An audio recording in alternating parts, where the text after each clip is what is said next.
জুমার দিন মারা গেলে তার কবরে কি হয়? কেউ জুমার দিন মারা গেলে তার কবরে কি ঘটে? তার কবরের আযাব কি কিয়ামত পর্যন্ত মাফ হয়ে যায়? জুমার দিন কেউ যদি মৃত্যুবরণ করে শুক্রবারে, তাহলে তার কবরের আযাব কি চিরদিনের জন্য মাফ হয়ে যায়? আসলে তার কবরে ঘটেটা কি? প্রিয় বন্ধুগণ আমার, এ বিষয়ে আমাদের ব্যাপকতর প্রশ্ন রয়েছে, এবং এও প্রশ্ন রয়েছে জুমার দিন কেউ মারা গেলে সে কি সরাসরি আল্লাহর জান্নাতে চলে যায়? সহিহ হাদিস এবং কোরআনুল কারীম কি বলছে এই ব্যাপারে?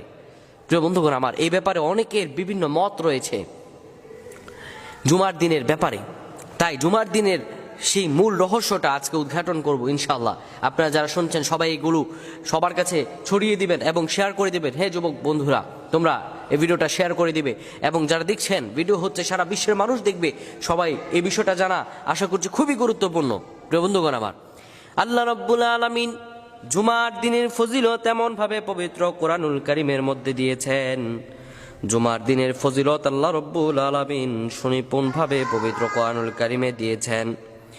আল্লাহ রাব্বুল আলামিন জুমার দিন সম্পর্কে পবিত্র কোরআনুল কারীমের মধ্যে একটি সূরা নাজিল করেছেন, সূরাতুল জুমা, 62 নম্বর সূরা। আল্লাহ রাব্বুল আলামিন সেই সূরার মধ্যে জুমার দিনের স্পেশালিটি বলছেন। আল্লাহ বলেন, ইয়া আইয়ুহাল্লাযীনা আমানু ইযা নুদিয়া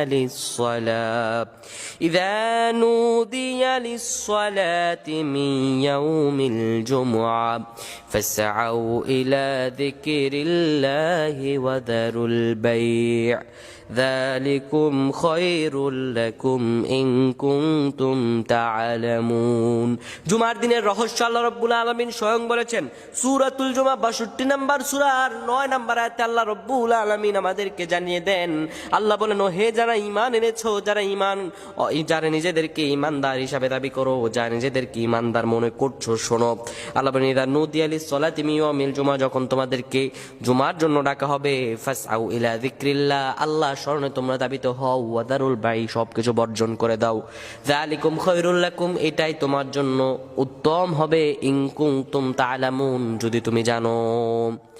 আল্লাহ রাব্বুল আলামিন কোন জিনিসটা কল্যাণকর হবে তা আল্লাহ তাআলা স্বয়ং আমাদেরকে জানিয়ে দিয়েছেন। তাই জুমার দিন নিয়ে অনেকের বিভিন্ন রকম ধারণা।